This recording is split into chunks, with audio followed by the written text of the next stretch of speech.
Maju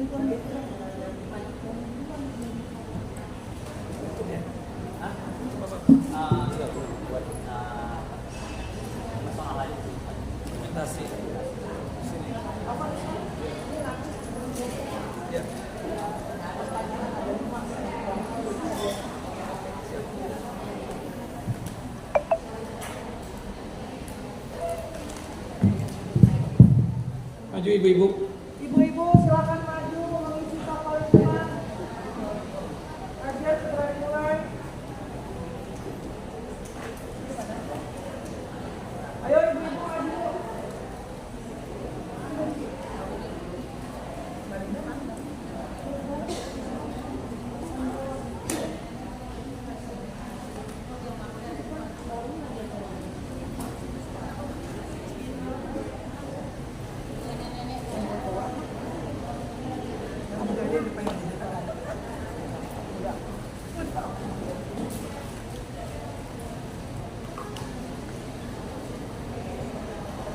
Maju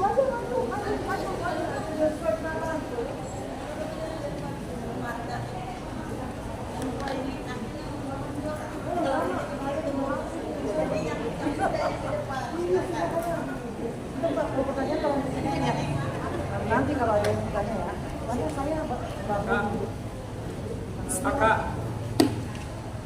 Bu, ibu. 02. Di depan masih kosong, ada dua. Tanggung itu. Majukan. Kajian akan segera dimulai. Silakan maju.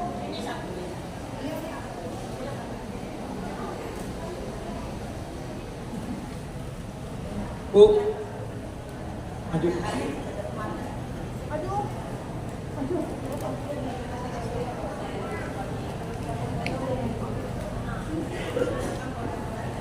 Suruh maju malah baku nih.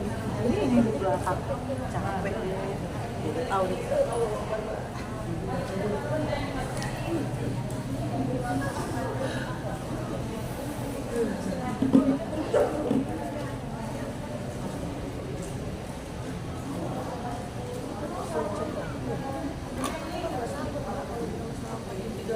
Bismillahirrahmanirrahim. Assalamualaikum warahmatullahi wabarakatuh. Innal hamdalillah nahmaduhu wa nasta'inuhu wa nastaghfiruh wa na'udzu billahi min shururi anfusina wa min sayyiati a'malina. من يهد الله فلا مضل له ومن يضلل فلا هادي له أشهد أن لا إله إلا الله وحده لا شريك له وأشهد أن محمدا عبده ورسوله ولقد قال الله تعالى في القرآن العظيم يا أيها الذين آمنوا اتقوا الله حق تقاته ولا تموتن إلا وأنتم مسلمون وبعد وبسخر صدري ويسر لي أمري واحلل عقدة من لساني يفقهوا قولي اللهم انفعنا بما علمتنا وعلمنا ما ينفعنا وزدنا علما اللهم إنا نعوذ بك من زوال نعمتك وفجأة نقمتك وتحول عافيتك وجميع سخطك اللهم إنا نعوذ بك من جهد البلاء ودرك الشقاء وسوء القضاء والشماتة الأعداء اللهم إنا نعوذ بك من عذاب جهنم ومن عذاب القبر ومن فتنة المحيا والممات ومن شر فتنة المسيح الدجال. Ikhwani wa akhawati fid din, a'azani wa a'azakum Allah. Bapak dan Ibu yang saya dimuliakan oleh Allah Jalla wa Ala, Majlis Ta'lim At-Tahirah yang saya dalam lindungan dan penjagaan Allah Jalla wa Ala, melanjutkan kajian kita pembacaan Kitab Tauhid, kitab yang disusun oleh Al-Allamah Al-Muhaddis Al-Faqih Muhammad bin Abdul Wahhab At-Tamimi rahimahullah rahmatan wasi'ah, yang dimana pada kesempatan yang lalu kita sudah menyelesaikan bab yang ketiga, yaitu berkaitan tentang masalah dengan tauhid, seseorang tersebut bisa masuk surga tanpa hisab. Dan pada pembahasan yang lalu, sebagaimana yang kita jelaskan, bahwasannya ada 70.000 dari umat Muhammad sallallahu alaihi wasallam yang masuk surga tanpa dihisab dan juga tanpa diazab, yang dimana mereka tersebut memiliki 4 sifat. Yang pertama, mereka tersebut tidak pernah mau untuk meminta ruqyah. Jangankan ruqyah yang haram, ruqyah yang mubah saja mereka tidak mau untuk memintanya. Kemudian yang kedua, mereka pun juga tidak mau untuk meminta pengobatan yang berkaitan dengan kai. Pengobatan kai itu adalah besi diletakkan di api, kemudian ketika sudah panas, kelihatan panasnya besi tersebut, diangkat, kemudian diletakkan di bagian yang sakit. Kemudian yang ketiga, sifat dari 70.000 umat Muhammad SAW yang masuk surga tanpa dihisab dan tanpa juga diazab adalah wala yatatayyarun. Mereka tersebut tidak pernah melakukan tatayyur. Tatayyur itu menganggap sial akan sesuatu hal. Misalnya dia tersebut tidak mau rumah jika nomor 4 atau nomor 13, kemudian tidak mau untuk melakukan perjalanan di hari Selasa, tidak mau untuk berfoto bertiga dikarenakan dikhawatirkan jika berfoto bertiga ada salah seorang dari yang bertiga tadi segera dimangkatkan dan diwafatkan oleh Allah Jalla wa Ala. Kemudian juga berkaitan dengan kesialan-kesialan yang lainnya. Nah, ketika ada di antara hamba Allah Jalla wa Ala menganggap sial akan sesuatu hal, berarti dia telah berbuat tatayyur. Tatayyur itu adalah kesyirikan, menyekutukan Allah Jalla wa Ala. Kata Nabi kita Muhammad sallallahu alaihi wasallam di dalam hadis yang sahih, at-tiyaratu syirkun, menganggap sial akan sesuatu hal itu adalah syirik atau menyekutukan Allah Jalla wa Ala. Kemudian yang ketiga, wa 'ala rabbihim yatawakkalun. Kemudian yang keempat, wa 'ala rabbihim yatawakkalun. Mereka selalu bertawakal kepada Allah Jalla wa Ala. Nah, jika kita memiliki 4 sifat tadi, kita tidak pernah meminta ruqyah, kita pun juga tidak pernah meminta pengobatan secara kai, kita pun juga tidak pernah untuk tatayyur, dan kita pun juga kita pun selalu bertawakal kepada Allah Jalla Jalaluh, maka dipastikan ya mudah-mudahan kita mendapatkan anugerah dari Allah Jalla Jalaluh masuk ke dalam surga tanpa ada hisab. Nah, itu berkaitan dengan kesimpulan dari hadis yang panjang, dari hadis Abdullah ibnu Abbas radhiyallahu anhuma, ketika Nabi kita Muhammad sallallahu alaihi wasallam Isra dan Mi'raj, beliau tersebut ya ditampakkan umat-umat termasuk para nabi. Kata Nabi SAW, uridat alayyal umam, ditampakkan kepadaku umat-umat terdahulu. Fara'aitu an-nabiyya wa ma'ahu ar-rahat. Aku melihat Nabi, yang dimana bersama Nabi itu cuma segelintir orang pengikutnya. Kata-kata rahat ya itu hitungan 3 sampai 9, gak sampai 10. Jadi ada Nabi yang cuma pengikutnya 3, 4, 5, 6, 7, 8 atau 9. Kemudian wan nabiyya wa ma'ahu ar-rajulu wa rajulani. Kata Nabi Muhammad SAW, aku melihat ada Nabi yang pengikutnya cuma 1 orang atau 2 orang. Wan nabiyya wa laysa ma'ahu ahadun. Dan aku melihat Nabi, ada Nabi yang tidak ada pengikutnya sama sekali. Di sini ada poin yang sangat penting Bapak dan Ibu, bahwasannya kesuksesan dakwah itu bukan dikarenakan banyaknya yang hadir, banyaknya pengikut, tidak. Tapi kesuksesan dakwah tersebut ketika kita sanggup untuk menyampaikan ilmu Allah Jalla wa'ala, baik yang datang dari Al-Quran ataupun sunnah Nabi SAW, secara tulus ikhlas. Makanya disebutkan di dalam satu firman Allah Jalla Jalaluh, Allah Jalla wa'ala berfirman di dalam surah Yusuf, surah yang ke-12 ayat 108. Qul hadhihi sabili ad'u ila Allahi ala basiratin ana wa man ittaba'ani wa subhanallahi wa ma ana minal musyrikin. Katakanlah wahai Muhammad, inilah jalanku yang aku mengajak manusia untuk berada di jalan Allah di atas basirah. Basirah itu adalah ilmu din yang sesuai dengan ajaran Quran dan Sunnah. Kemudian yang keduanya, basirah itu adalah ikhlas. Artinya hujjah itu menjadi kuat ketika kita yang berilmu ini menyampaikan kepada halayak umat sesuai dengan apa yang ada dalam Al-Quran dan Sunnah Nabi Sallallahu Alaihi Wasallam as-sahihah. Dan kemudian ketika menyampaikan tersebut dalam kondisi yang ikhlas. Nah, seorang dai, mubaligh, ustadz, kiai, ajengan, tuan guru mau sukses dalam masalah dakwahnya ketika dia tersebut berdakwah di atas ilmu dan ikhlas.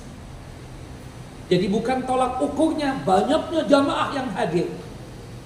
Buktinya tadi Nabi kita Muhammad SAW melihat ada Nabi yang pengikutnya itu cuma segelintir, ya, cuma 3, cuma 4, cuma 9.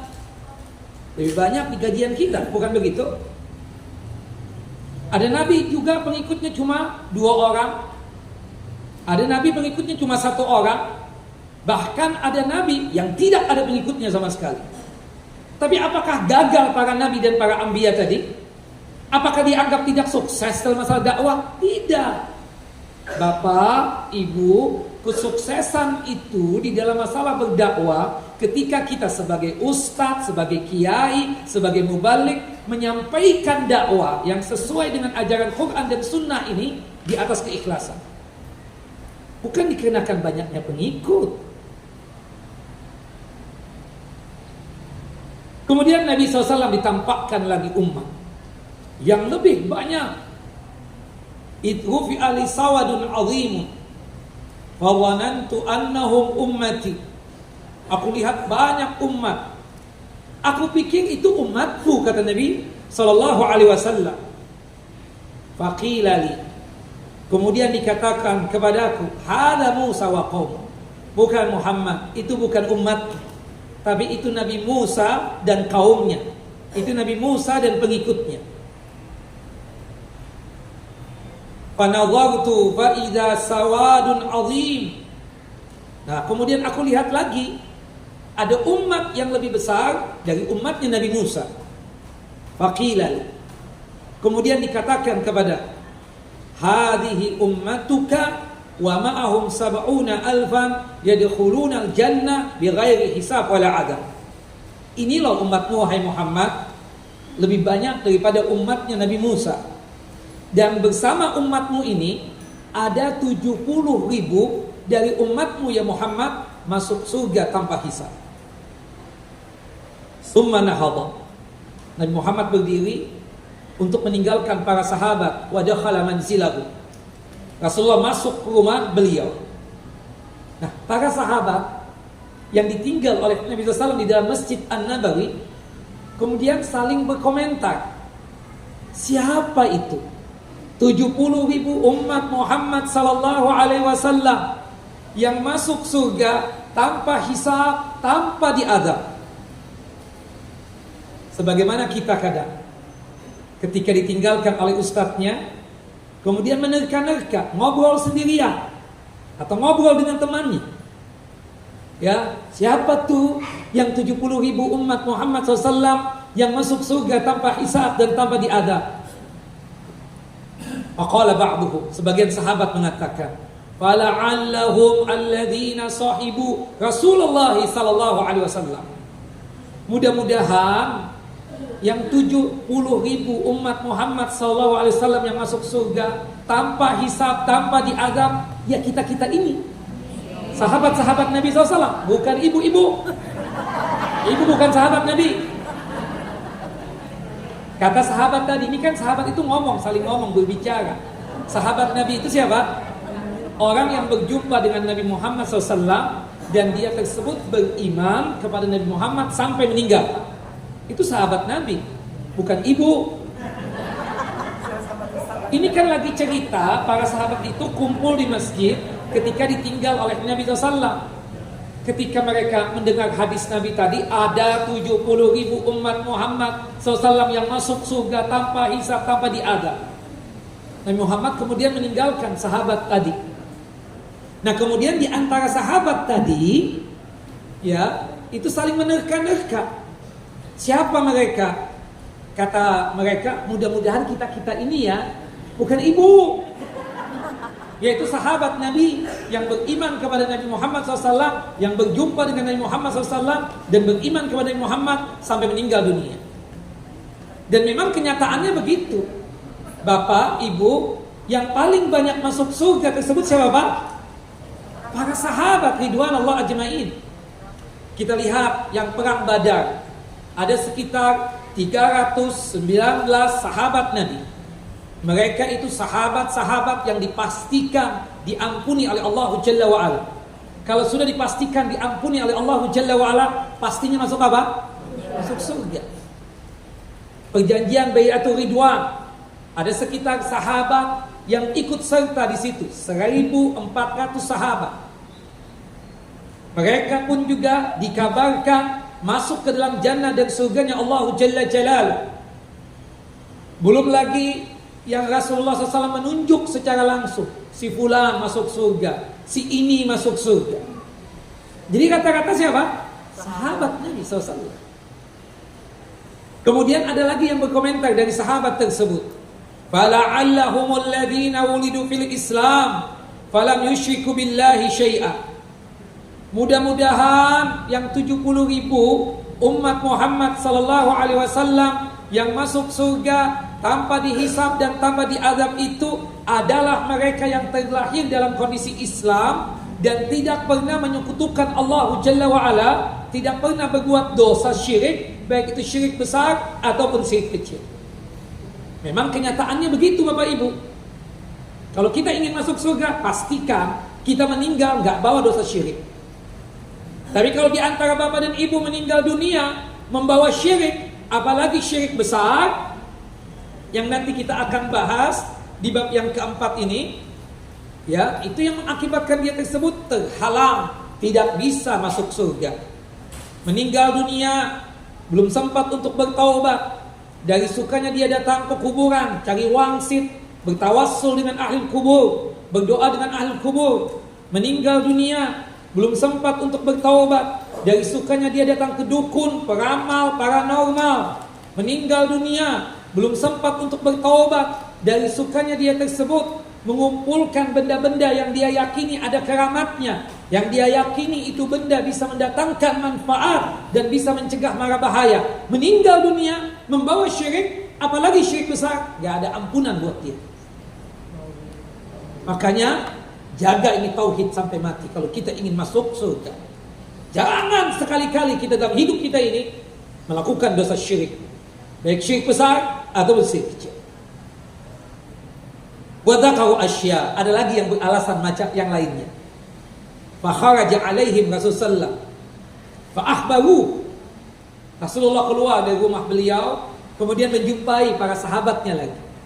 Para sahabat tadi berkata, ya Rasulullah, kita saling menerka-nerka loh, siapa tuh 70 ribu umat Muhammad SAW yang masuk surga tanpa dihisab dan tanpa diazab itu. Kemudian kata Nabi kita Muhammad SAW, mereka yang masuk surga tanpa dihisab dan tanpa diazab. Sifat mereka tersebut cuma ada 4. Yang pertama, la yastarqun, tidak pernah mau untuk meminta apa? Ruqyah.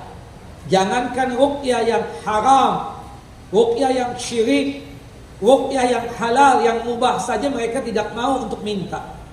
Kenapa? Kata Al-Imam Ibnu Qayyim rahimahullah rahmatan wasi'ah, dikarenakan 70.000 umat Muhammad SAW yang masuk surga tanpa dihisab dan tanpa diazab ini, mereka itu memiliki bitamami tawakkul. Tamamu tawakkul, mereka itu punya apa? Tawakkul yang sempurna, tawakal yang sempurna kepada Allah Jalla Jalal. Tapi Ustaz, bagaimana hukum tentang masalah ruqyah itu sendiri? Ruqyah ada 2. Ada ruqyah yang haram. Ruqyah yang haram itu yang berisi tentang kesyirikan, menyekutukan Allah Jalla Jalaluh. Ya. Makanya para sahabat ketika ditanya, ya Rasulullah, boleh enggak aku meruqyah seseorang? Kata Nabi SAW, boleh jika di dalamnya tersebut tidak ada unsur kesyirikan. Nah, ruqyah yang dianggap haram itu jika di dalamnya ada unsur apa? Kesyirikan. Bapak ibu datang ke seseorang minta diruqyah, kemudian disuruh bawa kendi, ya, kemudian beli air dari dia, kemudian dibaca-bacain dengan baca-bacaan yang kita nggak paham, nggak ngerti, dengan jampe-jampe yang kita nggak paham juga. Nah, itu berarti menunjukkan itu ruqyah apa? Ruqyah yang haram. Apalagi ya ada unsur kesyirikannya. Disuruh untuk mandi di comberan, disuruh untuk menyembelih ayam hitam di tengah malam, macam-macam sudah. Berarti menunjukkan apa? Itu ruqyah enggak syar'i, ruqyah yang haram, ruqyah yang dilarang oleh Allah dan Rasul. Ada ruqyah yang kedua, ruqyah yang dibolehkan, yang di dalamnya tersebut berisikan ayat-ayat Al-Quran, doa-doa Nabi SAW, dan tidak ada unsur kesyirikan. Seperti misalnya setiap pagi kita makan 7 butir kurma.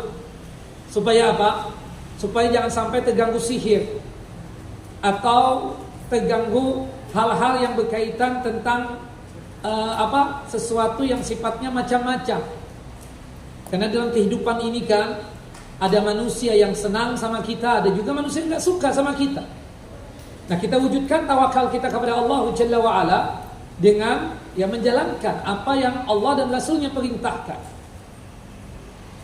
Kemudian kita meruqyah diri kita, misalnya ruqyah mandiri, sakit. Kalau sakit itu ada 4 surah tuh yang kita baca. Pertama surah apa, Pak? Al-Fatihah. Yang kedua Al-Ikhlas, yang ketiga Al-Falaq, yang keempat An-Nas. Hafal dong, Pak? 4 surah ini. Kalau enggak hafal kelewatan. Al-Fatihah 1 kali, Al-Ikhlas, Al-Falaq, An-Nas 3 kali. Ketika kita lagi sakit kepala, kita pegang dengan telapak tangan kita ini sambil membaca itu, Al-Fatihah sekali, Al-Falaq, An-Nas, Al-Ikhlas, Al-Falaq, An-Nas 3 kali. Jelas Bapak Ibu? Nah, itu namanya ruqyah mandiri. Boleh gak begitu? Boleh. Atau misalnya kita yang meruqyah, ya, Bapak cerita, Ustaz, ana begini. Ana kenapa gak tahu deh. Pak, mau gak ana ruqyah, Pak? Oh, mau. Kemudian kita ruqyah. Itu boleh. Nah, yang makruh itu apa? Minta. Makanya kata Nabi sallallahu alaihi wasallam, "Man istata'a minkum ayyan fa'ahahu falyaf'al." Siapapun di antara kalian yang bisa memberikan manfaat buat saudara sesama muslim, lakukanlah, termasuk meruqyah. Ini kayaknya ibu nih kok melihat kayak seperti menghayal atau sesuatu. Aku ruqyah ya. Kayaknya kosong pandangan. Di ruqyah. Ibu enggak minta, tapi saya menawarkan. Boleh enggak begitu? Boleh. Kata Nabi SAW, la ba'sa bi ruqa' ma lam takun syirka. Selama di dalamnya tidak ada unsur kesyirikan, boleh. Yang tidak boleh itu adalah meminta ruqyah. Ya, ibu datang ke seorang ustadz, seorang kiai, ajengan, tuan guru, dan lain sebagainya. Ustaz, ruqyah dong anak. Nah, itu yang tidak boleh. Kecuali illa terpaksa. Disebutkan oleh para ulama berkaitan tentang masalah meminta ruqyah ini. Para ulama sepakat bahwa hukum meminta untuk diruqyah dengan ruqyah yang syar'i, ya, bukanlah hal yang diharamkan. Namun mereka tersebut berbeda pendapat.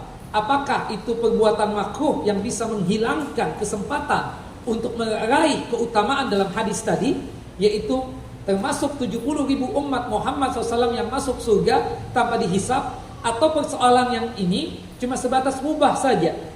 Artinya masih ada kesempatan untuk kita masuk 70.000 umat Muhammad SAW yang masuk surga tanpa dihisab dan tanpa diazab. Pendapat yang pertama mengatakan makruh. Makruh itu artinya apa sih? Meninggalkan dapat pahala, mengerjakan tidak dosa. Ibu datang ke saya, Ustaz, ruqyah Ustaz. Bapak datang ke saya, Ustaz, ruqyah ana dong. Tidak sampai haram. Hukumnya sebatas apa? Makruh. Nah, yang mengatakan makruh berarti bapak yang meminta ruqyah tersebut atau ibu yang meminta ruqyah tersebut tidak masuk 70.000 umat Muhammad SAW yang masuk surga tanpa hisab dan tanpa diazab. Jelas ya? Ada yang mengatakan ini masalah yang sifatnya pelik, dan dalil-dalil masing-masing, ya, pendapat dapat kita katakan sama-sama kuat. Karena, ya, Ibunda Aisyah radhiyallahu anha ketika sakit diperintahkan oleh Nabi SAW untuk apa? Meminta ruqyah. Kemudian ada sahabiyah, seorang perempuan namanya Asma binti Umais, diperintahkan juga oleh Nabi SAW untuk, ya, memintakan ruqyah untuk anak-anaknya. Hadisnya sahih, dikeluarkan oleh Imam Muslim dalam kitab Sahih beliau pada nomor hadis 2195. Dan juga hadis ini dikeluarkan oleh Al-Imam Ibnu Majah di dalam kitab Sunan beliau pada nomor hadis 3510 dan disahihkan oleh Syekh Nasruddin Albani rahimahullah rahmatan wasi'ah. Termasuk tadi oleh Imam Muslim dalam kitab Sahih beliau pada nomor hadis 2155. Kita gabungkan kesimpulannya. Meminta ruqyah tersebut diizinkan, dibolehkan jika sekiranya terpaksa. Artinya kalau enggak terpaksa banget, jangan meminta ruqyah. Kalau enggak terdesak banget, jangan meminta apa? Ruqyah. Jika enggak butuh banget, jangan apa? Meminta ruqyah. Artinya bisa sembuh enggak? Kemungkinan sih bisa sembuh, Ustaz. Ya sudah, ibu jangan minta ruqyah deh. Bapak enggak minta ruqyah juga, jangan. Karena ada kemungkinan sembuh dengan yang lainnya. Yang kedua, kalau toh kita memang terpaksa meminta ruqyah, ya, dalam kondisi yang memang sangat perlu dan sangat butuh banget dan sangat mendesak, ketika kita diruqyah oleh seorang ustadz, jangan sampai ada perasaan meyakini tentang kehebatan si peruqyah tersebut. Jelas ya? Jangan sampai ini ada keyakinan, oh si ustadz hebat banget nih. Kan ada tuh, karena dia sembuh dari sakitnya, karena diruqyah oleh seorang ustadz, oh si ustadznya ada apa-apa nih. Haram yang demikian. Yang menyembuhkan siapa Bapak Ibu? Allahu Jalla wa Ala. Maka oleh sebab itu, selain terpaksa dan terdesak, ya, dan juga memang butuh banget, maka ketika meminta ruqyah tersebut jangan sampai disertai ketergantungan hati yang luar biasa terhadap kemampuan si peruqyah. Itu yang kedua. Yang ketiga, ya, kita boleh untuk meminta ruqyah dengan alasan tadi karena terdesak, kemudian karena terpaksa.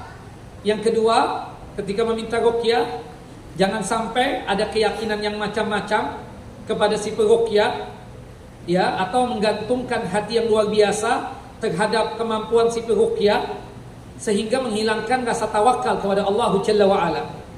Yang ketiga, kita katakan meminta ruqyah tersebut dibolehkan jika sekiranya kesembuhannya benar-benar diharapkan dapat diraih. Ustaz, udah kemana-mana Ustaz, sudah ke dokter ini, sudah ke dokter itu, dan seterusnya. Ya. Nah, gimana ya kita tawakal sama Allah. Aku akan coba untuk meruqyah. Tapi ibu tolong ya, jangan ada keyakinan macam-macam terhadap aku. Yang menyembuhkan Allah Jalla Jalaluh. Yang kedua, ini memang betul-betul terdesak dan terpaksa. Yang ketiga, jika sekiranya memang betul-betul diharapkan dapat sembuh, ya, kesembuhan yang dapat diharapkan bisa apa? Diraih. Tapi kalau kemungkinan besar nggak sembuh juga, jangan minta ruqyah. Jelas sama Bapak? Ibu-ibu jelas? Bapak-bapak jelas? Jadi kesimpulannya, awal mulanya nggak boleh kita meminta ruqyah, kecuali jika apa Pak?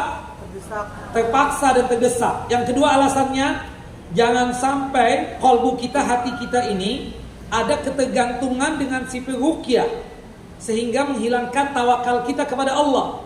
Yang ketiga, memang apa? Ada harapan kesembuhan yang dapat diraih jika si fulan itu meruqyah. Jelas Bapak Ibu? Nah, baik, itu yang berkaitan dengan masalah ruqyah. Kemudian meminta pengobatan secara kai. Asal mula hukum pengobatan secara kai pun juga hukumnya mubah, boleh. Ya, Rasulullah SAW pernah meruqyah sahabat yang mulia As'ad bin Zurarah. Ketika itu dia terinjak duri, kakinya bengkak. Akhirnya Rasulullah SAW kai. Hadis sahih dikeluarkan oleh Al-Imam At-Tirmidzi dalam kitab sunannya pada nomor hadis 2051. Ya, dan juga disebutkan dalam kitab Jami'-nya. Nah, kemudian Rasulullah mendapati pernah Ubay bin Ka'ab sakit. Ada bagian kakinya tersebut tidak bisa jalan. Karena kalau orang tambah tua itu, pelumas di lutut itu apa? Berkurang. Sehingga membuat ya urat-urat dari kaki ini tambah kelihatan. Akhirnya Rasulullah mengutus seorang tabib atau dokter untuk mengkai sahabat Ubay bin Ka'ab. Anas bin Malik ketika terkena tumor, ya, beliau meruqyah diri sendiri dengan cara apa? Mengkai dirinya. Nah, secara umum pengobatan secara kai itu hukumnya apa? Mubah, boleh. Cuma meminta pengobatan kai itu hukumnya apa? Makruh, ya. Dan itu berdasarkan hadis Nabi SAW. Kata Nabi kita Muhammad SAW, "Asy-syifa'u fis salas." Kesembuhan itu ada pada 3 tempat. Yang pertama, syurbatu asalin. Minum madu asli, bukan abal-abal. Ya, praktekkanlah setiap hari minum madu sebagai wujud ikhtiar kita. Tetap kita yakin yang menyembuhkan Allah, yang menjaga kesehatan kita Allah Jalla wa'ala. Tapi ini sebagai apa? Sesuatu hal yang sifatnya mubah. Yang kedua, wasyurtatu mihjamin. Bekam. Ya, Bapak dan Ibu yang sudah tua-tua ini, usahakan setiap bulan itu bekam. Apalagi yang susah tidur. Yang susah tidur ini gak perlu pakai obat-obatan macam-macam itu. Bekam aja, insya Allah tidurnya pulas. Jelas ya, tapi ya ibu-ibu yang bekam perempuan, bapak-bapak yang bekam siapa? Laki-laki. Nah, jangan ibu-ibu minta bekam sama laki-laki, gak boleh, haram. Begitupun sebaliknya. Sama dengan tukang pijit Pak. Ya, nggak apa-apa nih tukang pijit perempuan. Kebiasaan. Dianggap gampang. Dia pegang-pegang Bapak kok. Bapak menikmati kan Pak ketika dipijit itu. Sebab menggosok nenek apa? Carinya khusus kok. Haram Pak. Kalau pingin pijit sama siapa? Laki-laki Bapak. Ibu-ibu pun juga kalau pingin pijitnya sama siapa? Perempuan. Jelas ya? Nah, tapi Ustaz di kaki doang sama aja kan? Subhanallah. Tapi kan saya sudah nenek-nenek juga Ustaz. Kita nggak tahu yang mijit tahu-tahu nafsu sama ibu. Hati. Ya jangan, udah nggak boleh ya. Jangan, usahakan sampai mati nih. Yang bukan mahram kita jangan nyentuh kita. Yang bukan mahram kita jangan nyentuh kita sampai kita mati. Nah, Termasuk tadi berkaitan dengan bekam. Yang ketiga, wakayyatun nari, pengobatan kai. Ada orang stroke, nggak bisa jalan, dikai. Bolehkah? Boleh. Dan mudah-mudahan bisa sembuh. Tapi kata Rasulullah, wa ana anha anil kai. Aku melarang pengobatan secara kai. Wa ma uhibbu an aktawiya. Aku nggak suka pengobatan secara kai. Tidak sukanya Nabi SAW bukan berarti pengobatan kai itu tidak boleh. Bapak, Ibu, Nabi Muhammad SAW tidak suka makanan yang halal, ada nggak? Makanan apa? Apa Pak? Dapat hadiah Pak? Oh, yang belum laki. Bapak dulu. Yang laki-laki ada nggak? Ada. Ada. Sarung Pak. Bapak-bapak, Rasulullah SAW berkaitan dengan daging, ada yang tidak disukai oleh Nabi SAW, padahal daging itu halal. Termasuk juga sayur mayur, ada sayuran yang tidak disukai oleh Nabi. Siapa yang bisa jawab? Bapak? Enggak, bukan. Apa? Dop, satu. Yang kedua, untuk sayur-sayurnya? Kubis. Kubis itu kol ya? Rasulullah enggak suka. Apakah haram kita makan dop? Tidak, halal. Apakah kita haram makan kubis? Tidak, halal. Tapi kan dalam masalah kamus makanan dan minuman, suka dimakan, gak suka apa? Ditinggalkan. Nanti ambil Pak, hadiahnya Pak. Langsung. Nanti aja nanti Pak. Banyak ibu-ibu Pak, banyak janda di sini. Jangan. Baik, kemudian selanjutnya. Ya. Rasulullah SAW mengatakan di dalam hadis yang lain berkaitan tentang masalah pengobatan secara kai ini. Rasulullah memang tidak menyukai, tapi ketidaksukaan Nabi bukan berarti itu haram. Termasuk pengobatan secara kai. Nah, memintanya itu khawatirnya tawakal kita berkurang. Nah, sama dengan ruqyah yang halal tadi. Kalau kita nggak terdesak banget, ya nggak perlulah kita pakai kai. Kalau kita nggak perlu banget, nggak perlulah pakai pengobatan secara kai. Itulah maksudnya. Sedangkan yang ketiga, kalau kita ingin masuk surga tanpa dihisab dan tanpa diadab, maka jangan sampai kita tatayur. Tatayur itu adalah syirik, menyekutukan Allah Jalla wa'ala.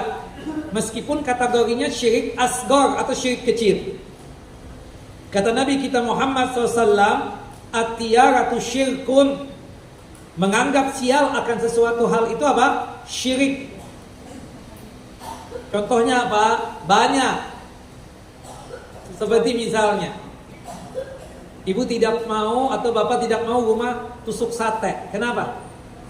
Sial sat, susah laku nanti kalau jual. Dia menganggap ya rizki itu dari itu tanah. Padahal dari siapa? Dari Allah Jalla Jalaluh. Kemudian tidak mau rumah nomor 4 atau nomor 13. Sial kata mereka. Makanya kalau kita ke mall itu, lift ada enggak? Nomor 4, 3A, 3B. Padahal kita tanya yang membuat lift itu, kamu ini punya anak berapa? Anak saya 7. Jadi anak pertama siapa namanya? Si ini. Anak yang kedua si ini. Anak yang ketiga ini. Anak yang keempat ini. Gak pernah nyebut 3A, 3B. Itu kayak sekolahan di kelas dulu. 3A, 3B. Kenapa yang ini dianggap sial kalau yang ini enggak? Nauzubillah min dzalik. Jangan. Kalau di sini ada rumah yang murah nomor 4, oke lah. Beli aja lah. Ya, jangan takut itu. Subhanallah. Makanya kan gak pernah kan lihat pemain bola nomor 4, nomor 13. Kena anggap sial. Nauzubillah min dzalik. Atau pemain apa misalnya ya, berkaitan dengan olahraga, gak ada tuh nomor 4, nomor 13. Jarang, kalaupun ada jarang kita ketemu. Nah, itu sudah kita hilangkan. Foto misalnya. Foto bapak bertiga. Start, sini start. Kenapa? Foto juga dong. Temani kita nih. Kita cuma bertiga. Emang kenapa Pak? Ini kalau bertiga nih start foto, satu di antara kita ada yang koid duluan nih. Iya enggak? Anggap sial. Subhanallah, ada burung, ya, burung apa misalnya di atas rumah kita, burung hantu. Kemudian menganggap, oh siapa yang meninggal nih? Atau burung gagak nemplok di rumah kita, siapa yang meninggal? Nauzubillah min dzalik. Kemudian nih bikin apa? Bikin pintu. Ya, kan sebenarnya mubah saja, mau pintunya nanti kalau kita buka keluar atau mau pintunya tersebut ke dalam. Jelas ya? Dia nggak mau bikin pintu apa? Keluar. Jendela apa? Keluar. Kenapa? Takutnya rezeki pada keluar semua dari rumah nanti. Nauzubillah min dzalik. Kemudian berkaitan dengan hari. Bapak ibu nggak mau melakukan safar hari apa? Selasa. Kenapa? Sial Ustaz. Kemudian nggak mau bikin hajatan, termasuk ya akad nikah, resepsi pernikahan di bulan apa? Bulan Safar. Haram nggak? Bulan Safar kan? Makanya kata Nabi la safara. Tidak ada sial di bulan Safar itu. Nggak ada, sama aja. Mau Muharram nanti bulan Safar, kebetulan jodohnya anak kita itu bulan Safar, ya kawinkan bulan Safar. Kenapa ditunda-tunda lagi? Sial nih, nggak baik, nggak ini semuanya. Jelas ya? Apalagi kalau rebu keempat kata mereka, rebu yang terakhir itu di bulan Safar, nggak mau sama sekali. Nah itu haram dan itu apa? Syirik. Jelas ya? Syirik. Kalau misalnya perempuan hamil dikasih peniti sama gunting tuh ngapain? Keyakinan apa itu? Ada peniti sama gunting tuh di depan perutnya itu. Jagain kalau ada jin langsung digunting. Dari mana itu? Kita punya akal sehat, Ibu. Kita punya iman. Astagfirullahalazim. La haula wala quwata illa billah. Yang saking mengerikannya lagi, apapun ya kan kita lihat. Kita kalau ngangkat pegawai kita nggak mau tuh. Pak udah Pak langsung terima. Nggak ada. Jangan hari Sabtu nih. Hari Rabu nih. Nggak, jangan. Hari Senin jangan. Nanti hari apa cocoknya? Hari Ahad aja. Nah, itu kan nganggap sial. Aduh di saat kalau misalnya anak ngangkat pegawai hari ini nih, aduh sial deh. Akhirnya ujung-ujungnya bangkrut semua nih. Kan jangan begitu. Nauzubillah min dzalik. Hati-hati yang demikian. Sampai-sampai apa mengerikan sekali. Nggak mau ke daerah tertentu kan?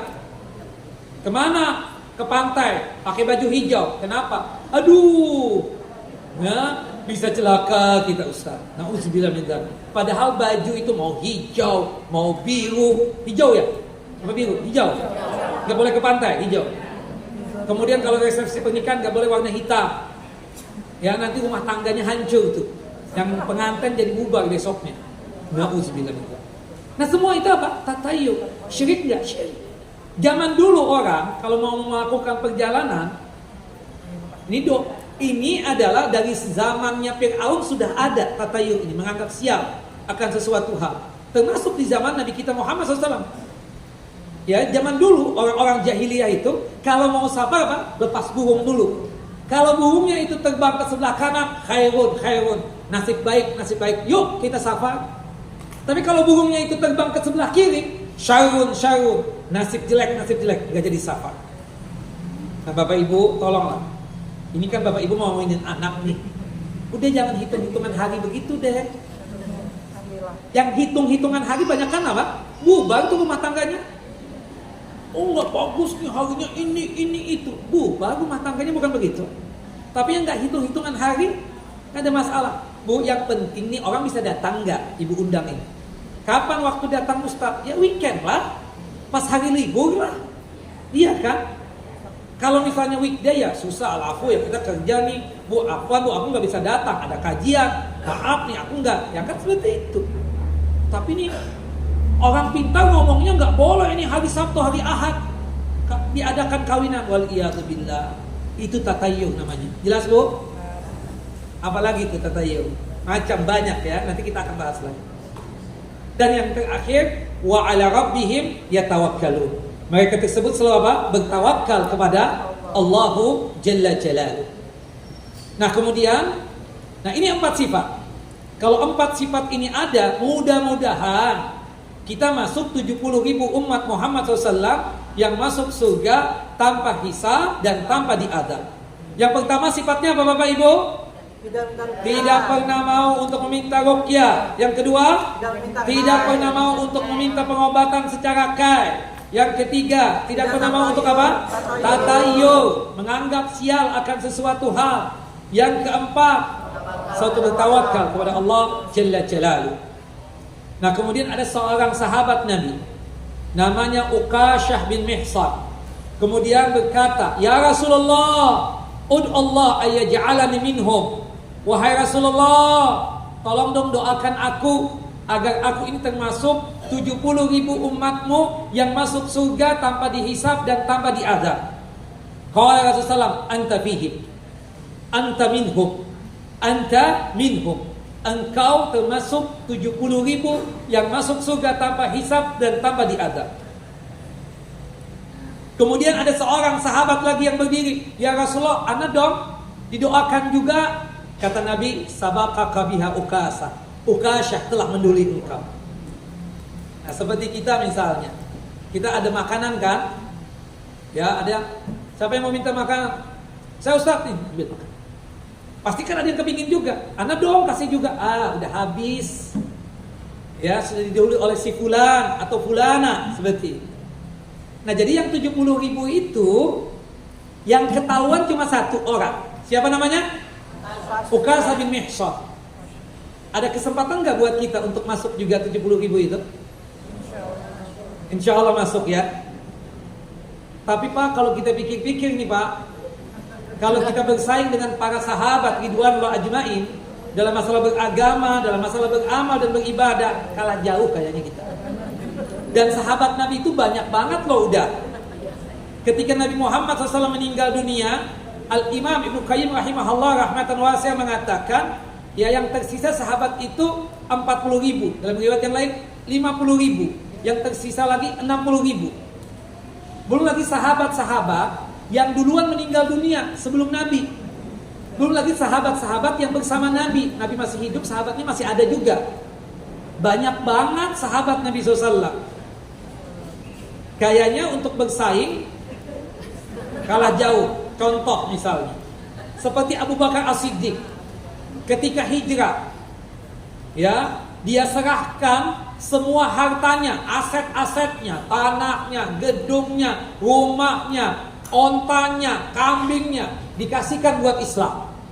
Sampai Nabi Muhammad SAW mengatakan kepada Abu Bakar As-Siddiq, "Ya ma tarakta li ahlik," apa yang engkau tinggalkan buat anak istrimu? Apa jawab Abu Bakar? "Allah wa Rasul." Allah dan Rasulnya. Itu sekelas Abu Bakar As-Siddiq. Kalau kita Bapak Ibu, mana tahan yang begitu? Umar bin Khattab radhiyallahu an, ketika lagi asyik mengurusi kebun kurmanya. Dulu kan gak ada mikrofon, gak ada pengeras suara, gak ngerti adzan asar udah masuk. Tahu-tahu sadar, sudah adzan asar. Umar meninggalkan pekerjaannya, lari ke Masjid Nabawi. Subhanallah, terlambat 1 rakaat, masbuk 1 rakaat. Pak, kalau masbuk 1 rakaat, kalau ada alasan yang syar'i, dosa nggak kita Pak? Antum terlambat nih datang ke masjid, 1 rakaat, 2 rakaat, 3 rakaat, atau bahkan 4 rakaat, bahkan datang ke masjid jamaah sudah habis. Kemudian kita sholat sendirian atau jamaah dengan jamaah yang kedua, dosa nggak kita? Kalau ada alasan yang syar'i nggak ada masalah. Tapi tidak dengan Umar bin Khattab. Kata Umar nih, gaya-gaya kebun kurma nih, anak terlambat 1 rakaat sholat asar. Habis itu setelah sholat asar langsung itu kebun kurmanya diwakafkan fisabilillah. Padahal nilai hartanya Umar bin Khattab berkaitan dengan kebun kurma itu setengah hartanya. Kalau diibaratkan kata Umar bin Khattab punya 10M, 5M-nya itu ada pada kebun kurma tadi. Mana tahan kita begitu Bapak Ibu? Ini Bapak dan Ibu sudah pada tua-tua begini ya. Kan subhanallah, anak sudah pada menikah, udah punya cucu. Kemudian ngomong dong sama istrinya, "Mah, kita kan sudah tua nih, sudah aki-aki dan nenek-nenek begini. Duit kita kan banyak nih kayak tisu nih, comot ada lagi, comot ada lagi." Subhanallah. Iya kan? Comot ada lagi, comot ada lagi. Suaminya narsis banget di depan istrinya. Ini masjid kesian mak. Gimana kalau kita sumbang 1 M deh? Kebanyakan. Kata istrinya kan. Habis berapa? 1/2 M deh. Jangan. 100 juta. Anak-anak masih perlu. Ya apalagi cucu kita nanti. Lalu berapa kita mau sumbang masjid nih? 100.000 aja deh. Coba kalau bapak tadi kayak Umar bin Khattab tadi itu, terlambat sholat masbuk gara-gara toko. Langsung datang ke DKM masjid, Pak, nih toko buat anak terlambat nih. Jadi anak terlambat sholat di masjid ini. Nih, anak kasih kunci toko, udah anak hibahkan buat masjid. Bukan begitu? Besok nih, si bapak ini kan sudah toko dihibahkan, diwakafkan buat masjid. Isinya kan tanya, tumben nih biasanya. Ini si bapak pagi-pagi udah keluar dari rumah. Si ibu kan kepo nanya. Ya, nggak berangkat ke toko atau kemana itu yang tempat pekerjaan? Iya mah kemarin aku terlambat sholat asar. Ya, lalu itu toko, gara-gara toko itu aku terlambat masbuk sholat asar 1 rakaat kemarin. Habis sudah aku wakafkan buat masjid. Kuncinya sudah aku kasih juga. Suratnya ada di mana suratnya? Suratnya ada masih di mana, di lemari. Nanti rencananya hari ini mau ketemu dengan DKM masjid. Subhanallah. Jangan pakai serah-serahin ya. Aku udah mau nih. Udah aku yang ngomong, kata istrinya. Dia datang ke DKM masjid. Pak, maaf Pak ya. Suami saya kemarin sedeng Pak. Itu toko dia wakafkan. Apa? Maaf ya Pak ya, kuncinya mana kuncinya? Itu ibu-ibu kan? Subhanallah, ada udah. Mana ada orang itu zaman sekarang ya, kasih orang nih 1 M, 2 M, nggak ada itu. Untuk fisabilillah aja, subhanallah kita katakan berat banget kadang. Ya, apalagi ngasih orang. Paling-paling 1 juta, 100.000, kemudian 50.000, 10.000, ya kan? Sama tukang parkir nih. Ada 2.000-an enggak? Itu 5.000 itu aja tuh, kebanyakan. Iya enggak? Ya Allah kesian tuh mereka, kesian Bu. Astaghfirullahaladzim. Kali-kali sebab itu ibu masuk surga, kali-kali sebab itu bapak masuk surga. Jangan hitung-hitungan lah.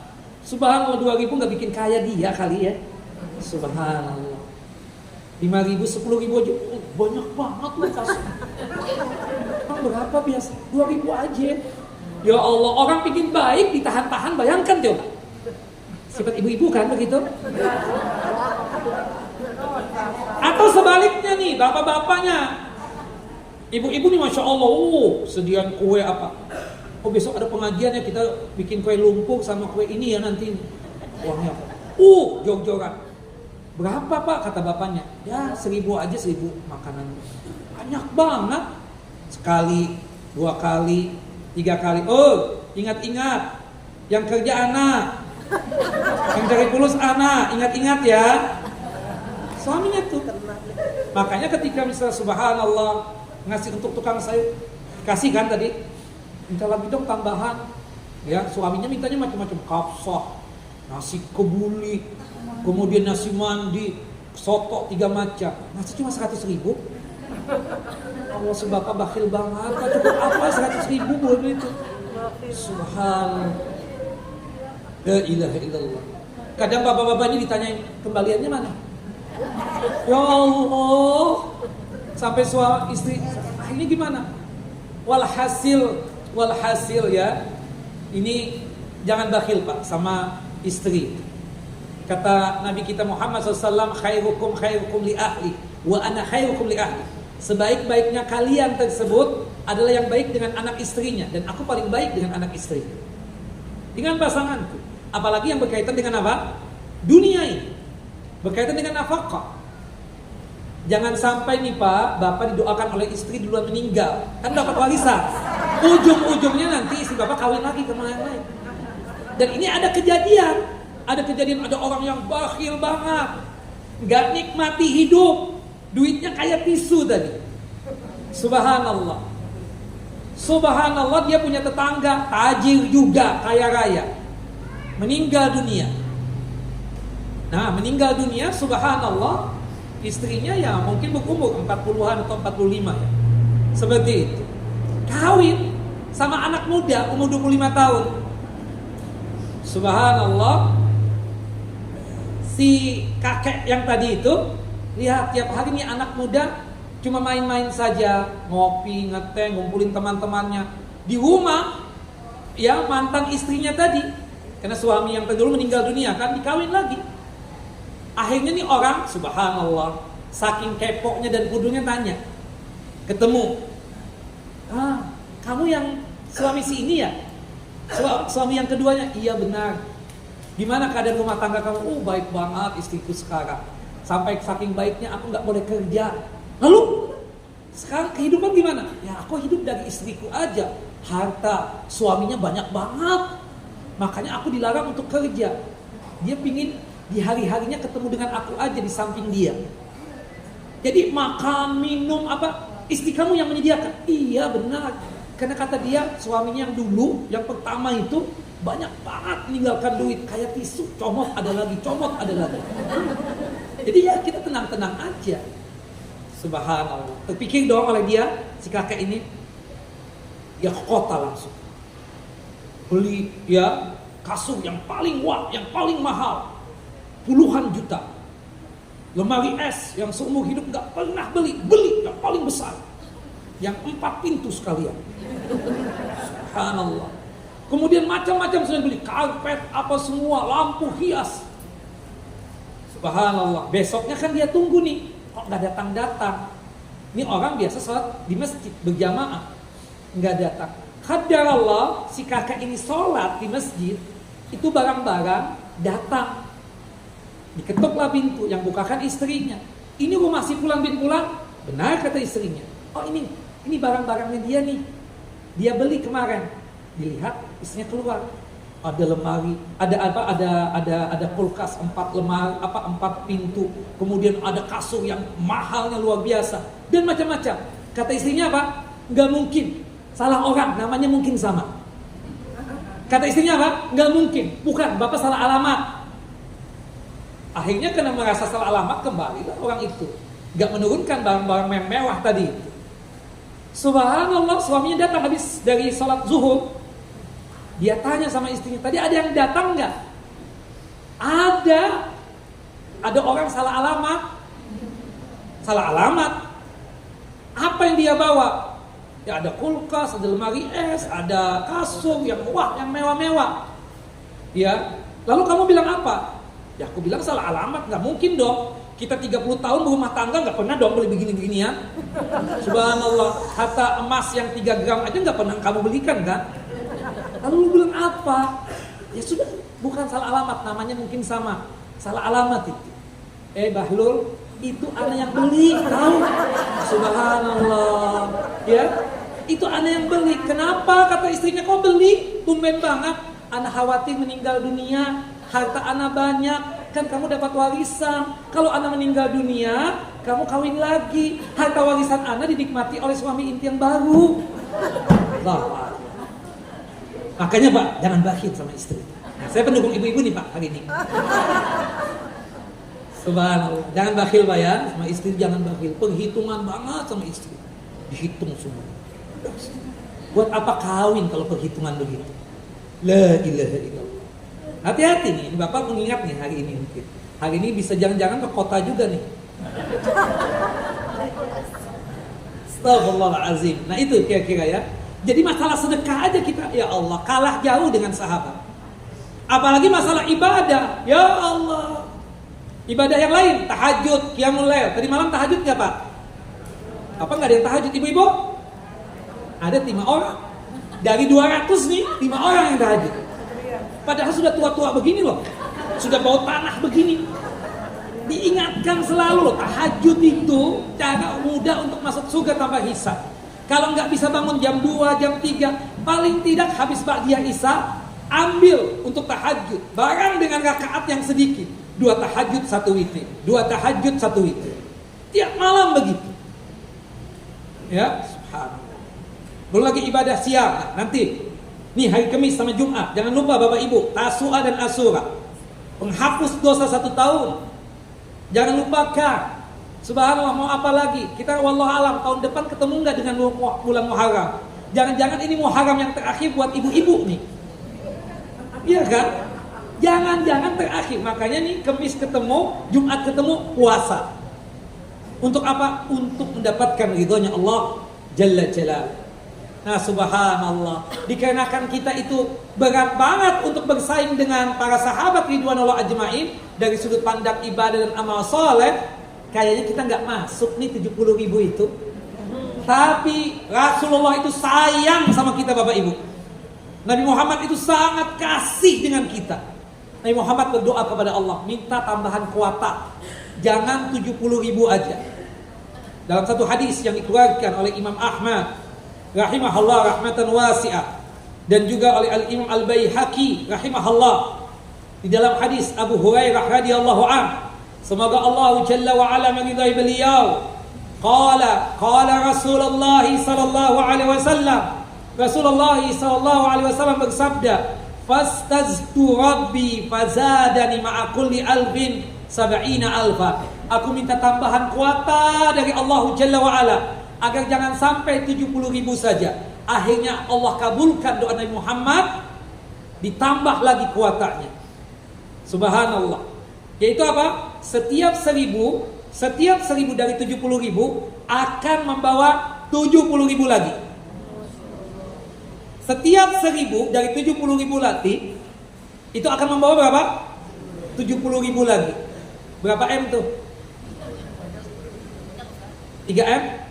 Siapa yang akunting nih? Berapa Pak? Setiap 1.000 bawa 70.000 lagi. Ya, kita berharap masuk kloter yang pertama. Tapi kalau nggak masuk kloter yang pertama, kloter yang kedua lah. Berapa Pak? 4,9 M. Mudah-mudahan masuk ya. Sebab setiap 1.000 dari 70.000 membawa 70.000 lagi. Allahu Akbar. Ya, mudah-mudahan. Ya, mudah-mudahan kita masuk berkaitan tentang masalah ya masuk surga tanpa hisab dengan memiliki 4 sifat tadi. Wallahu a'lam bishawab. Tapi Bapak dan Ibu yang dimuliakan oleh Allah Jalla wa ala, kita masuk kepada bab yang keempat, al-khawfu minasyirki. Waspada terhadap dosa syirik. Waspada terhadap apa? Dosa syirik. Sebagai mukaddimah, apa hubungannya dengan bab yang ketiga tadi? Kalau pada bab-bab sebelumnya itu pemaparan tentang tauhid, tentang keutamaannya, dan secara khusus tentang keutamaan memurnikannya. Bab pertama, bab kedua, bab ketiga. Nah, maka di bab yang keempat ini, Syekh Muhammad At-Tamimi rahimahullah rahmatan wasi'ah, beliau mengatakan, menyebutkan hakikat lawan daripada tauhid itu sendiri. Ketika kita misalnya sudah paham tentang tauhid, seharusnya kita juga paham tentang lawan daripada tauhid. Lawan tauhid apa? Syirik, menyekutukan Allahu Jalla wa ala, seperti itu. Artinya kalau kita punya kekuatan, kita pun juga harus mengerti dong kelemahan musuh, bukan begitu?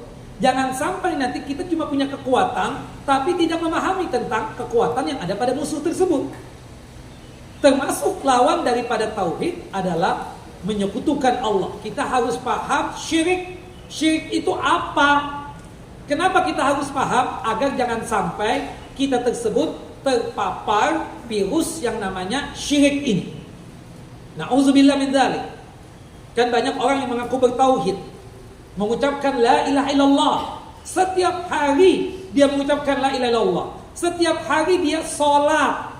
Bersamaan dengan itu masih suka datang ke dukun, peramal, paranormal. Setiap hari dia mengucapkan la ilaha illallah. Bahkan sholat mengucapkan juga berkaitan dengan hal itu. Ya, berkaitan dengan syahadatain, terutama waktu tasyahud. Tapi bersamaan dengan itu masih suka datang ke kuburan, bertawassul dengan ahli kubur, berdoa dengan ahli kubur. Berarti menunjukkan dia tersebut tidak paham tentang masalah apa? Tauhid, sekaligus juga tidak paham tentang masalah dosa syirik itu. Nah, maka oleh sebab itu kita mesti paham, tauhidnya paham, tentang dosa syirik juga paham. Kenapa? Karena memang ya, kalau kita seseorang yang mentauhidkan Allah Jalla wa'ala, maka seketika kita juga harus paham tentang masalah syirik, supaya kita ini benar-benar dan betul-betul menjauhi dosa syirik tersebut. Seseorang tidak akan mampu secara totalitas meninggalkan kesyirikan jika ia telah seseorang tersebut tidak mungkin meninggalkan kesyirikan jika dia tersebut tidak paham tentang dosa syirik itu. Tapi kalau dia paham, mengerti tentang dosa syirik, maka niscaya dia akan mudah untuk meninggalkan dosa syirik tersebut. Di dalam bab yang keempat ini, Asy-Syaikh rahimahullah rahmatan wasi'ah itu membawakan dua firman Allah Jalla wa'ala yang termaktub dalam surah An-Nisa, surah yang keempat, ayat 48 dan ayat 116. Kemudian surah Ibrahim, surah yang ke-14, ayat 35. Sekaligus juga membawakan 3 hadis Nabi sallallahu alaihi wasallam. Syirik ada 2. Ada syirkul akbar, syirik besar. Ada asyirkul asghar, ada syirik kecil. Syirik besar sinonimnya dalam Al-Quran itu ada 4 kata.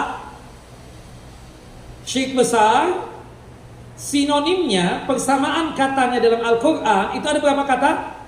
4 kata. Yang pertama adalah apa? Kata alihah. Kata apa? Alihah. Alihah itu jamak daripada ilah. Ilah itu kan Tuhan yang tunggal, yang esa, yaitu Allah.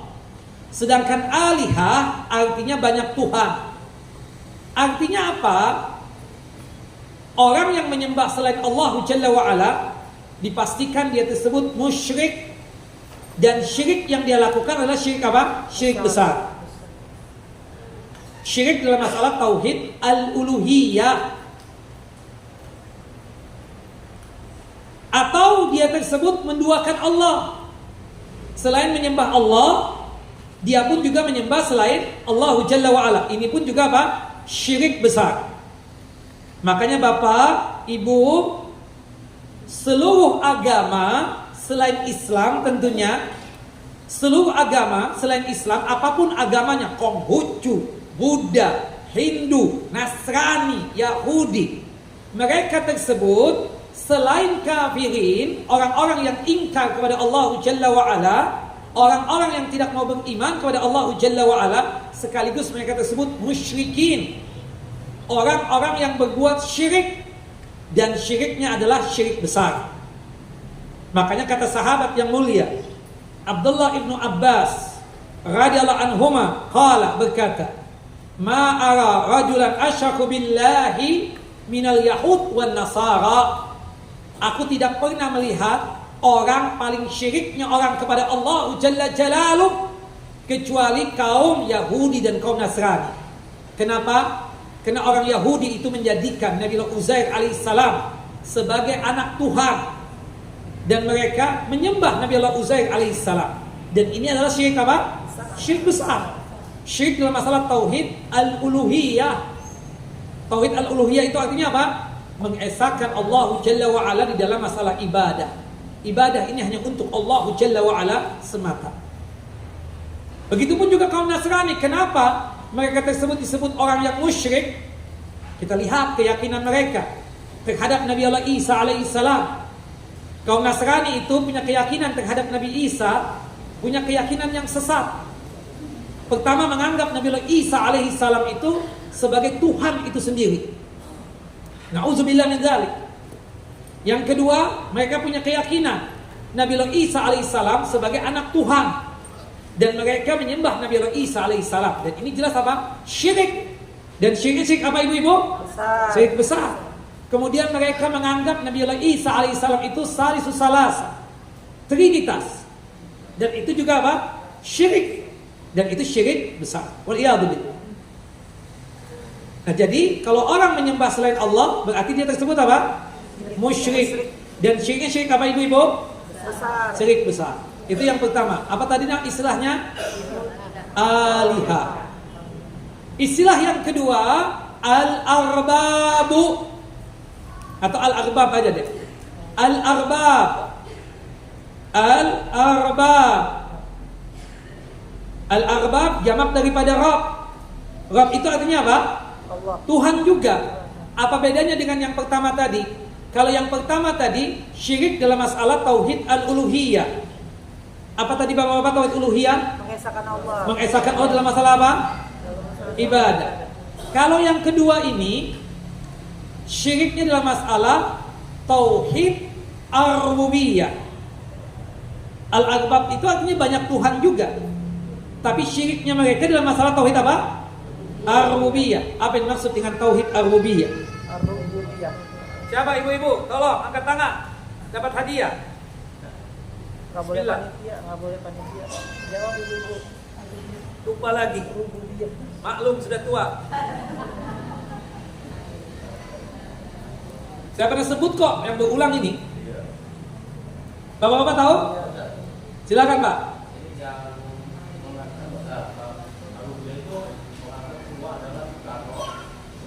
Tidak tepat Pak. Ciptaan, menciptakan, menghidupkan, yaitu contoh dari perbuatan Allah Jalla wa'ala. Yang tepat tauhid ar-rububiyah itu adalah mengesahkan Allah Jalla wa'ala di dalam perbuatan-perbuatan Allah Jalla Jalaluh. Contoh perbuatan Allah menciptakan, contoh perbuatan Allah Jalla wa'ala menghidupkan, contoh perbuatan Allah Jalla wa'ala mematikan, dan yang lain sebagainya, banyak sekali. Nah kita ini sebagai makhluk tidak sanggup untuk menyandingi perbuatan-perbuatan Allah Jalla wa'ala. Tapi jika sekiranya di antara bapak dan ibu punya keyakinan bahwasannya ada orang atau hamba yang sanggup untuk berbuat sebagaimana Allah Jalla wa'ala berbuat, berarti dia tersebut telah jatuh ke dalam kesyirikan. Dan syiriknya syirik besar. Syirik dalam masalah tauhid apa? Ar-rububiyah. Datang ke dukun, peramal, paranormal, musyrik enggak? Musyrik. Syirik besar apa syirik kecil? Besar. Syirik besar. Syirik dalam masalah tauhid apa? Rububiyah. Rububiyah. Kenapa disebut musyrik orang yang datang ke dukun? Karena dia mengganti. Gimana nih Tuan dukun? Anda calon jadi enggak 2024? Datangnya ke dukun, bukannya minta kepada Allah, malah datang ke dukun paranormal dan seterusnya. Musyrik enggak? Musyrik. Syirik apa? Rububiyah. Syirik besar. Kenapa Pak? Orang yang datang ke dukun disebut musyrik kenapa? Menggantungkan pada sesuai Karena pada saat dia datang ke dukun, dia punya keyakinan dukun itu sanggup untuk berbuat sebagaimana Allah Jalla wa'ala berbuat. Yang tahu tentang kejadian besok, lusa, pekan depan, bulan depan, tahun depan, yang tahu hanya siapa? Allah Jalla Jalaluh. Dan itu keyakinan kita dalam zikir pagi dan petang kita baca doa Pak. Apa tadi? Dapat hadiah. Apa? Berkaitan dengan minta takdir yang baik.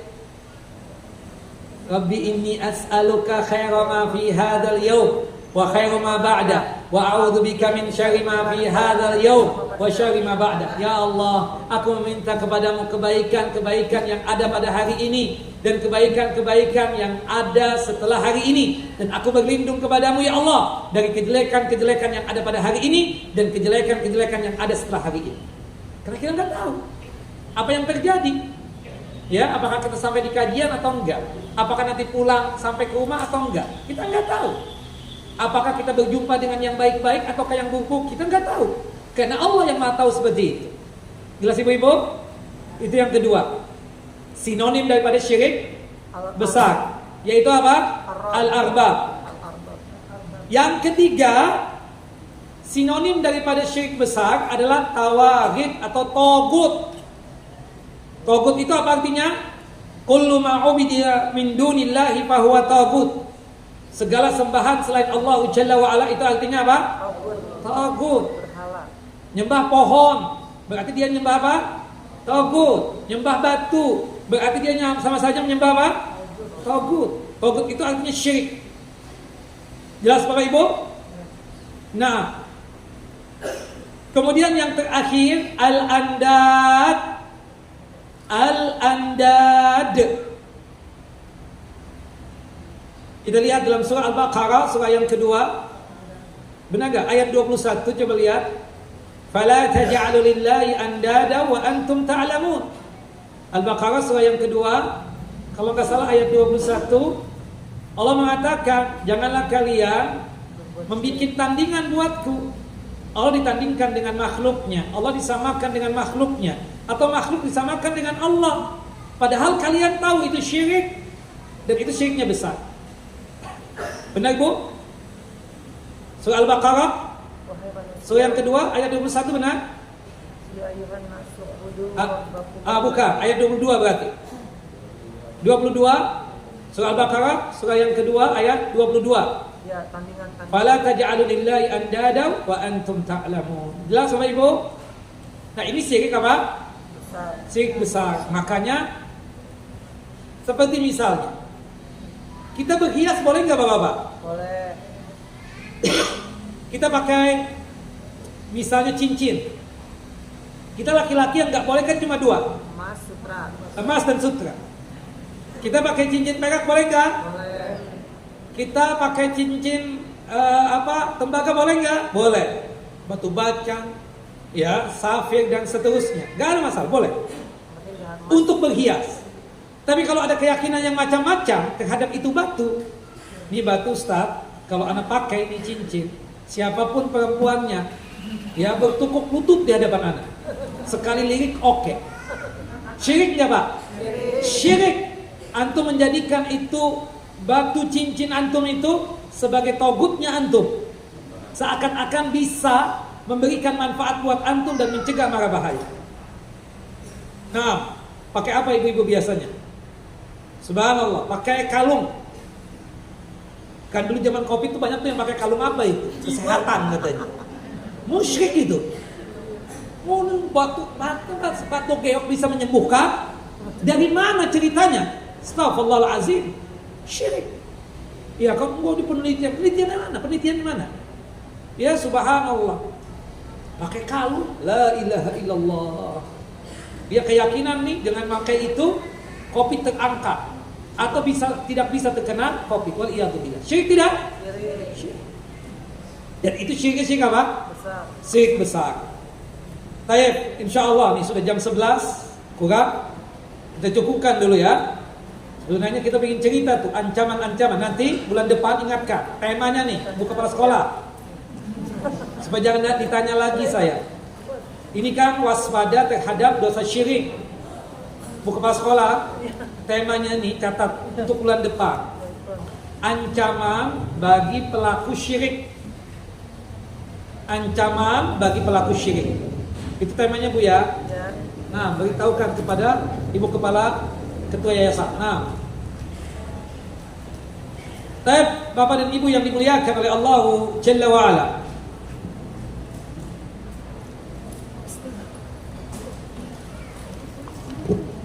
kita masuk pada sesi yang kedua, yaitu tanya jawab. Ustaz, anak ingin bertanya, dibolehkankah ruqyah kalau terpaksa? Nah, apakah yang seperti ini menghilangkan kesempatan masuk surga tanpa hisab? Kita katakan kalau terpaksa tadi, darurat sifatnya, dan ibu-ibu nggak ada keyakinan apa-apa terhadap si peruqyah, ya, dan kemudian juga memang ada kemungkinan besar kalau di ruqyah bisa sembuh, monggo ibu ruqyah, ya, meminta ruqyah. Tapi Ustaz, apakah ada kesempatan untuk mendapatkan itu? Insya Allah masih ada kesempatan untuk mendapatkan itu, kita katakan, yaitu masuk surga tanpa dihisab. Jelas ya? Karena dengan dalil-dalil tadi Ibunda Aisyah pernah disuruh oleh Nabi untuk apa? Meminta ruqyah. Kita katakan seperti itu. Wallahu a'lam bissawab. Jelas Bu? Tapi kalau nggak penting-penting banget, nggak terdesak, nggak perlu ya ibu-ibu minta ruqyah. Ustaz, boleh nggak kita bertawassul dengan amal soleh kita yang sudah kita kerjakan? Kalau yang amal soleh yang sudah dikerjakan, kita boleh bertawassul. Ya Allah, jika saya ikut kajian ini ikhlas karena Engkau ya Allah, kabulkan doaku yang satu ini ya Allah. Boleh. Tapi di sini tawassul dengan amal baik yang dilakukan oleh almarhum atau orang tua kita nggak boleh. Jelas ya? Abah saya pernah membangun masjid ini ya Allah. Dengan kebaikan abah ini, tolong kabulkan doa saya seperti ini. Gak boleh seperti itu. Yang boleh itu tawasul amal soleh yang kita kerjakan sendiri. Jelas ya? Ibu-ibu, bapak-bapak, yang dibolehkan itu adalah tawasul. Cukup Bu. Nah, tawasul dengan amal soleh yang pernah kita kerjakan. Seperti misalnya tadi kita salat duha. Ya Allah, jika sekiranya saya ikhlas salat duha, tolong kabulkan doaku yang satu ini. Itu boleh. Jelas ya? Allahu a'lam. Tapi kalau tawassul dengan amal soleh yang pernah dikerjakan oleh kedua orang tua kita, nggak boleh. Yang pertama, kita nggak tahu tuh orang tua kita ikhlas atau nggak ikhlas. Yang kedua, kita katakan orang tua kita sudah meninggal dunia, ya, yang kita nggak tahu, karena kita ingin berdoa kok pakai amalan orang lain, itu yang tidak boleh. Jelas ya? Allahu a'lam bishawab. Kemudian selanjutnya,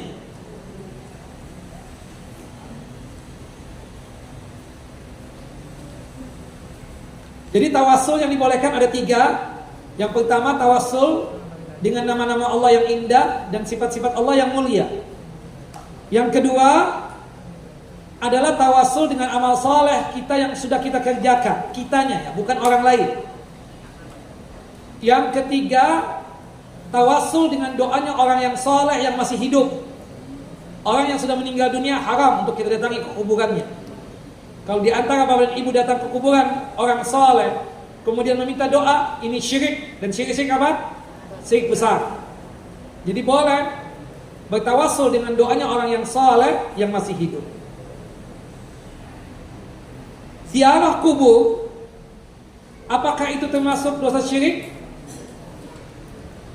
Secara umum kita katakan bapak dan ibu boleh untuk datang ke kuburan atau ziarah kubur jika ada alasan yang syar'i.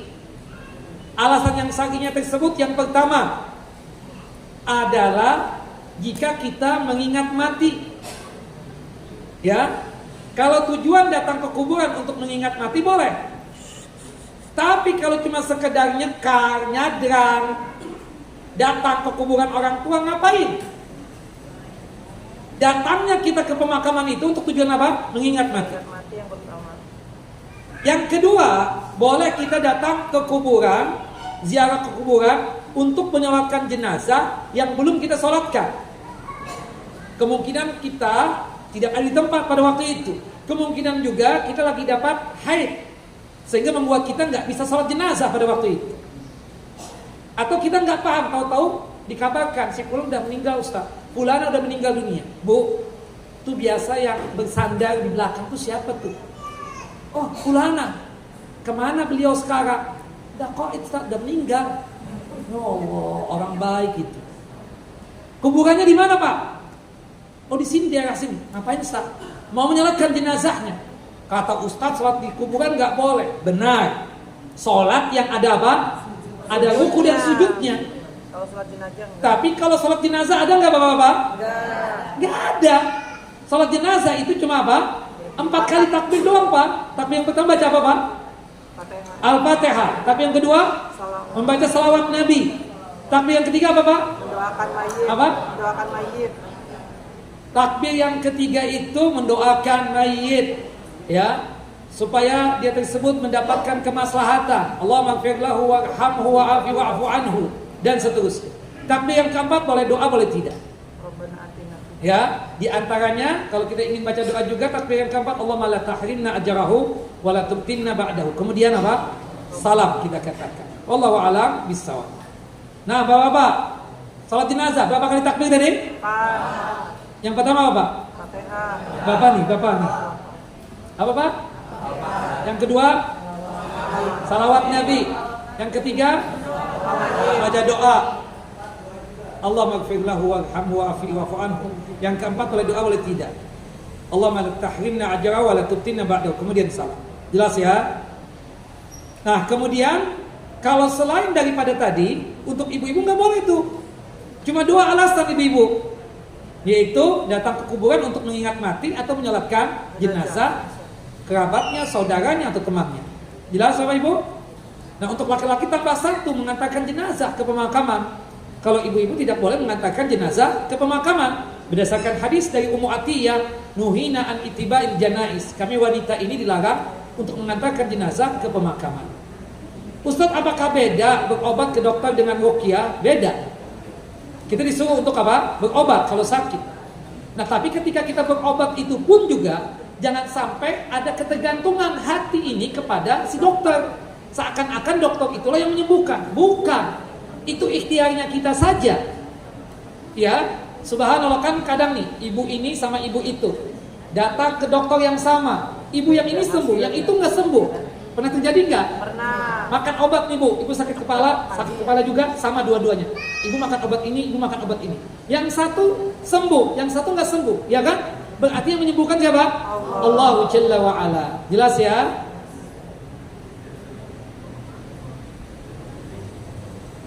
Ustaz, ada pengantin yang suka menerbangkan burung. Apakah itu termasuk tatayur? Apa? Menerbangkan burung ngapain?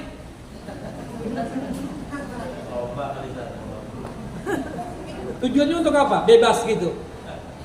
Ya macam-macam kan. Memecah apa? Buah kelapa. Kita tanya kenapa? Supaya melepas anak putri perempuan. Enak gitu kan. Nah ini gak benar. Apalagi tuh habis kawinan akad, pengantinnya ya melempar bunga. Ayo yang belum kawin, ayo pakai janda, belakang. Astagfirullahaladzim. Ya, yang belum kawin ayo belakang. Yang duda yang belum kawin, ya, yang perawan, yang janda ayo belakang katanya. Itu jelas lah. Masa denganmu, subhanallah, jelas syirik gitu. Dapat nih bunga berarti tahun ini kawin nih. Tidak begitu. Syirik jelas itu. Jelas ya? Sehingga masalah tauhid apa? Rububiyah. Apa ini tauhid rububiyah? Yang perbuatan kepada Allah. Mengesahkan Allah dalam apa? Perbuatan. Dalam perbuatan. Wallahu a'lam.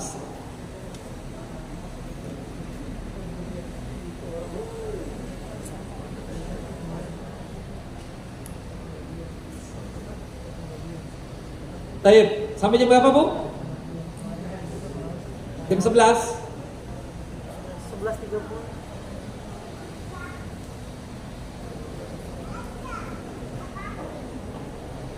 Siapa yang pertama kali dihisab? Yang dihisab pertama kali umat Nabi Muhammad SAW. Nah itu sesuai dengan ketentuannya nanti. Termasuk secara umum yang dihisab pertama kali adalah umatnya Nabi Muhammad SAW. Kemudian nanti dari umat Nabi Muhammad tersebut, siapa yang pertama kali dihisab? Para pelaku riya. Para apa? Pelaku riya. Nah, seperti itu.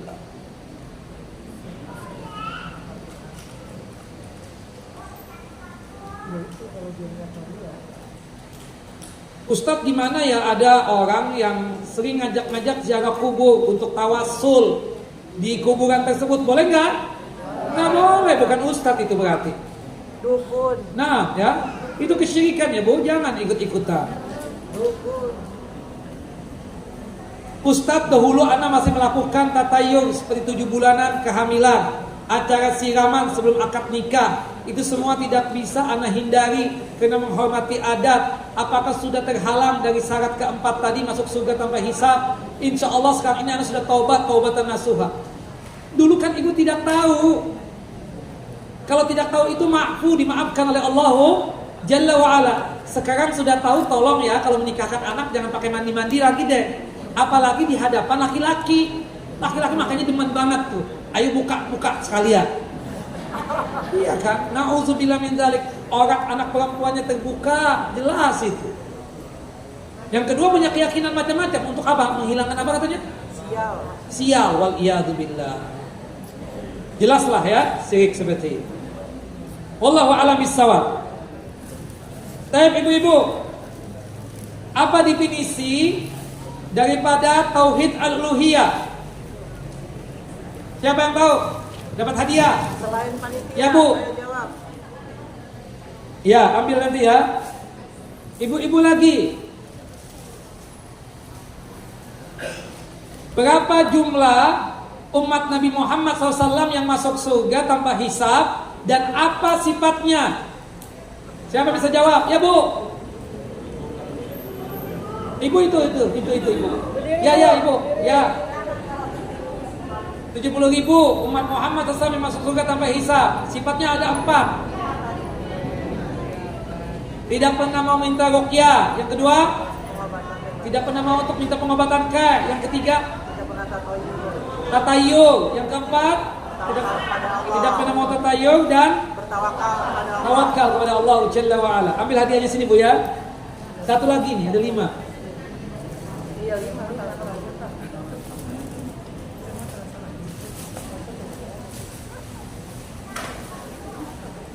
Baik.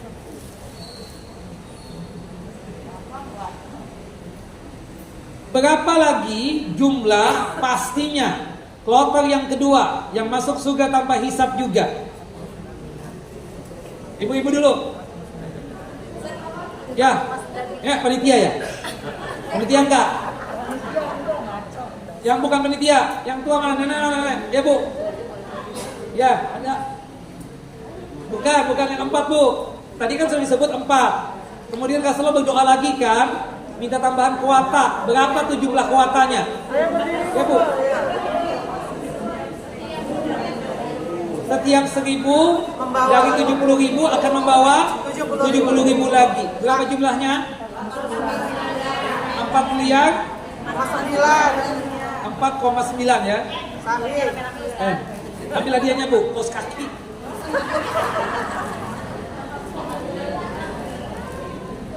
Bapak, ya Pak, Bapak ya. Nah, sebutkan istilah syirik besar yang ada dalam Al-Quran. Ada 4 kata tadi. Bapak-bapak. Ya, antum lagi. Yang lain. Ayo Pak, antum Pak. Silakan Pak. Kapan nggak bisa jawab nih? Ini hadiah buat laki-laki sarung masanya, bukan ibu-ibu. Sebutkan Pak. Siapa yang bisa? Yang pertama Pak, Alihah. Yang kedua, Al-Arbab. Yang ketiga, Taghut ya atau Tawagid. Yang keempat, Al-Andad. Al-Baqarah 22. Nah, baik. Cukup ya. Nanti ambil sini Pak. Wassallallahu Nabi Muhammad wa ala ali Muhammad. Kama sallaita ala Ibrahim wa ala ali Ibrahim innaka Hamidun Majid. Allahumma barik ala Muhammad wa ala ali Muhammad. Kama barakta ala Ibrahim wa ala ali Ibrahim innaka Hamidun Majid. Kita tutup kajian kita dengan masing-masing kita baca doa kafaratul majlis. Subhanakallahumma wa bihamdika asyhadu an la ilaha illa anta astaghfiruka wa atubu ilaik. Assalamualaikum warahmatullahi wabarakatuh.